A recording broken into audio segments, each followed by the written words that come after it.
أعوذ بالله من الشيطان الرجيم بسم الله الرحمن الرحيم إن الذين قالوا ربنا الله ثم استقاموا تتنزل عليهم الملائكة ألا تخافوا ولا تحزنوا وأبشروا بالجنة التي كنتم توعدون نحن أولياؤكم في الحياة الدنيا وفي الآخرة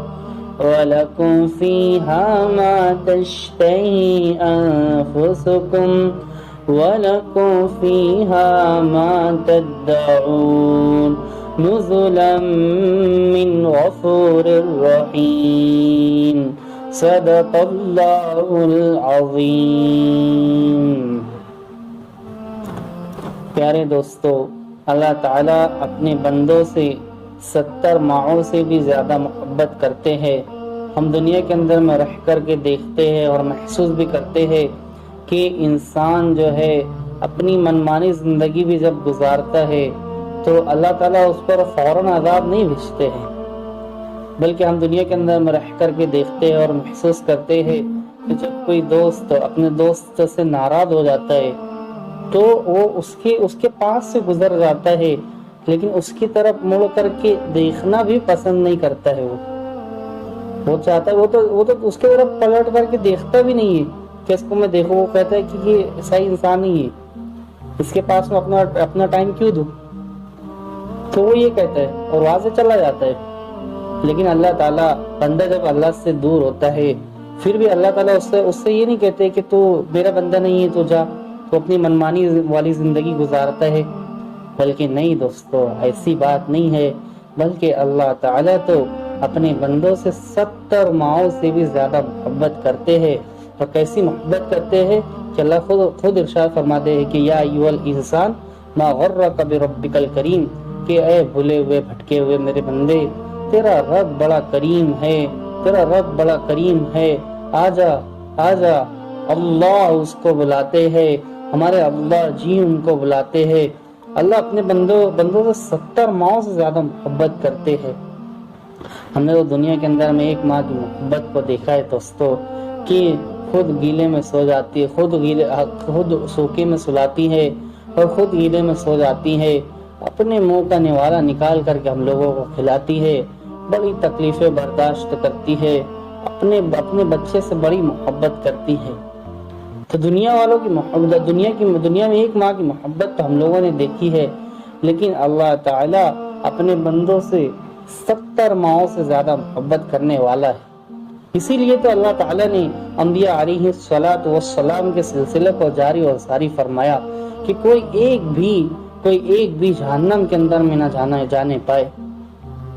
تو اسی لیے اللہ تعالیٰ نے جو ہے نبیوں کے سلسلے کو جاری اور ساری فرمایا کہ کوئی ایک بھی جہنم میں جانے نہ پائے، ہر کوئی جنت کے اندر میں چلا جائے۔ تو اسی طریقے سے پہلے نبی حضرت آدم علیہ السلام سے لے کر کے حضرت محمد صلی اللہ علیہ وسلم تک اللہ تعالیٰ نے جو ہے نبیوں کے سلسلے کو اللہ تعالیٰ نے چلایا۔ اور پیغمبر جو ہوتے ہیں دوستو، تو پیغمبر کا کوئی استاد نہیں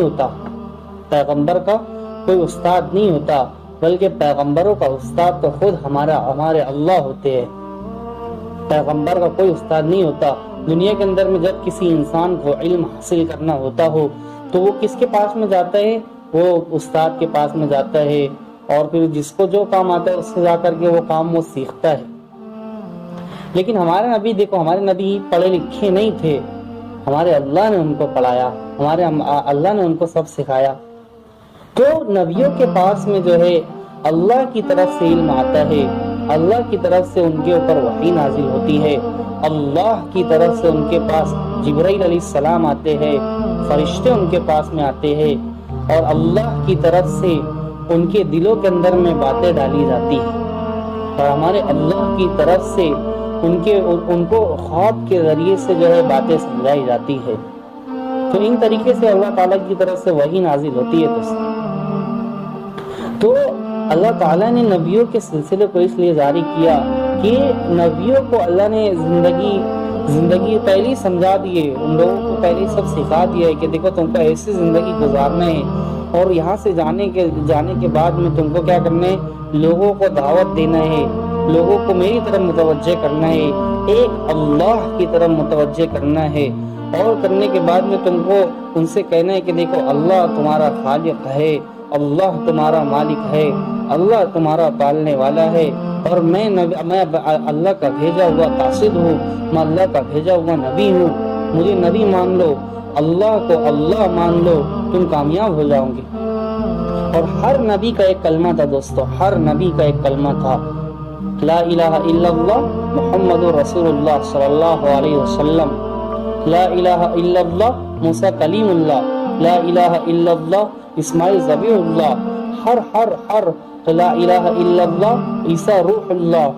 ہر نبی کا ایک کلمہ تھا، ہر نبی کا ایک کلمہ تھا۔ تو نبی آتے اور اس کلمے کو پیش کرتے، ان کا جو کلمہ ہوتا، اللہ جو کلمہ بتاتے اس کلمے کو پیش کرتے، اور وہ دین کو ان کے سامنے پیش کرتے کہ دیکھو اس طریقے سے تم زندگی گزارو، انشاءاللہ تم کامیاب ہو جاؤ گے۔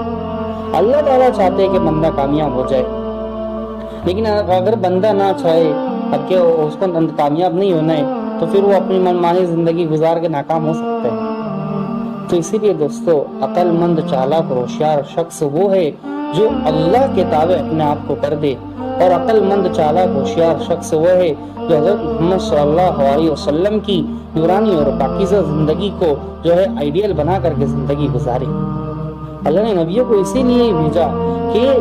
یہ اللہ کے جو بندے ہیں وہ نبی کی زندگی کو سامنے رکھ کر کے زندگی گزارنے والے بن جائے، نبی کی زندگی کو آئیڈیل بنانے والے بن جائے۔ ہمارے سامنے ہمارے نبی حضرت محمد صلی اللہ علیہ وسلم سنہری جالی والے، کالی کملی والے، ان کی زندگی ہمارے سامنے آئیڈیل ہے دوستو۔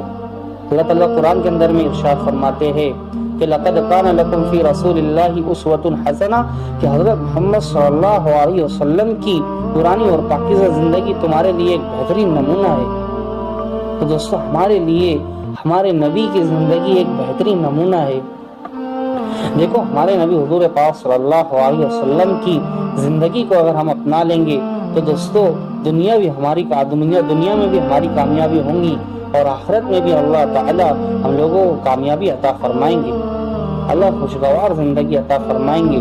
ایسی زندگی اللہ عطا فرمائیں گے کہ جس کا ہم تصور بھی نہیں کر سکتے دوستو۔ ایسی زندگی اللہ ہم لوگوں کو عطا فرمائیں گے کہ نہ تو کسی کے دل پر وہ بات گزری، نہ تو کسی کی نظر نے اس کو دیکھا، نہ تو کسی کے کانوں نے اس کو سنا۔ ایسی زندگی اللہ تعالیٰ عطا فرمائیں گے۔ بس شرط یہ ہے کہ ہم اپنے نبی کے غلام بن جائے، غلام کالی کملی والے بن جائے، غلام مصطفیٰ بن جائے، غلام حضرت محمد صلی اللہ علیہ وسلم کے بن جائے، اور اللہ کو اپنا خالق مان لے، اللہ کو اپنا مالک مان لے۔ تو دوستو اللہ تعالیٰ ہر وہ کام کرنے کے لیے تیار ہے، پھر ہم جو چاہتے ہیں۔ اللہ تعالیٰ کہتے ہیں کہ میرے بندے ایک تیری چاہت ہے اور ایک میری چاہت ہے، لیکن اگر میں جو چاہتا ہوں اگر تو وہ کرنے والا بن جائے تو جو چاہتا ہے وہ میں کرنے والا بن جاؤں گا۔ وما تشاءون الا ان یشاء اللہ رب العالمین، کہ اللہ خود فرماتے ہیں دوستو۔ اور حضرت محمد صلی اللہ علیہ وسلم نے بھی ان کی باتوں کے ذریعے سے ہم لوگوں کو بات سمجھائی کہ دیکھو جب تم دنیا سے جا رہے ہو تو کسی ایک کا بھی حق تمہارے ذمے نہ ہو، کسی ایک کا بھی حق تمہارے ذمے نہ ہو۔ تو دوستو ہم جان کر کے دیکھو اللہ تعالیٰ جو ہے نا، اللہ تعالیٰ جو ہے اپنے حق کو معاف کر دیں گے، حقوق اللہ کو اللہ معاف کر دیں گے۔ اللہ کا جو حق ہے اللہ اس کو معاف کرنے کے لیے تیار ہے، لیکن حقوق العباد کے اندر میں اگر کوتاہی کی جائیں گی اللہ اس کو معاف کرنے کے لیے نہیں تیار ہے دوستو۔ تو دیکھو کوئی مسلمان کے بھی حق ہوتے ہیں، کوئی شخص ہم لوگوں کو سلام کرے تو اس کے سلام کا جواب دیا جائے دوستو۔ سلام کا جواب دینے پر بھی نہیں کیے، دیکھو اگر کوئی ہم لوگوں کو سلام کرے السلام علیکم ورحمۃ، السلام علیکم، ہم لوگ جواب دیں گے وعلیکم السلام، تو اللہ تعالیٰ ہم لوگوں کو 10 نیکی عطا فرمائیں گے۔ کوئی ہم لوگوں کو اگر السلام علیکم ورحمۃ اللہ، ہم لوگ کہیں گے کہ وعلیکم السلام ورحمۃ اللہ وبرکاتہ، ہم لوگ یہ کہہ دیں گے، ہم لوگوں کو اللہ 20 نیکی عطا فرمائیں گے۔ کوئی ہم لوگوں سے کہہ دے کہ السلام علیکم ورحمۃ اللہ وبرکاتہ، تو ہم لوگ اس کے سوال کا جواب دیں گے، سلام کا جواب دیں گے، اللہ تعالیٰ ہم لوگوں کو 30 نیکی عطا فرمائیں گے۔ اگر کوئی جانور کو کاٹ دیا جائے، تو اس کا حق یہ ہے، کوئی جانور کو کاٹ دیا جائے تو اس کو پھینک دیں گے تو گناہ ملے گا، اسی لیے اگر کوئی جانور کاٹا جائے تو اس کو کھا لیا جائے، یہ جانوروں کا حق ہے۔ تو اسی طریقے سے دوستو، ہماری امی کا حق، ہمارے ابو کا حق، ہمارے بھائی کا حق، ہماری بیوی کا حق، ہمارے بچوں کا حق، ہماری بہنوں کا حق، ہم دنیا سے جب جا رہے تو کسی کا ایک کا بھی حق ہمارے ذمہ باقی نہ ہو۔ اللہ کے لیے اپنے آپ کو جو ہے حضور پاک صلی اللہ علیہ وسلم کی نورانی اور پاکیزہ زندگی پر لانا، یہ ہماری زندگی کا مقصد ہو دوستو۔ تو انشاءاللہ سارے بھائی نیت کرو کہ انشاءاللہ ہم حضرت محمد صلی اللہ علیہ وسلم کی نورانی اور پاکیزہ زندگی کو آئیڈیل بنائیں گے انشاءاللہ۔ وآخر دعوانا ان الحمد للہ رب العالمین۔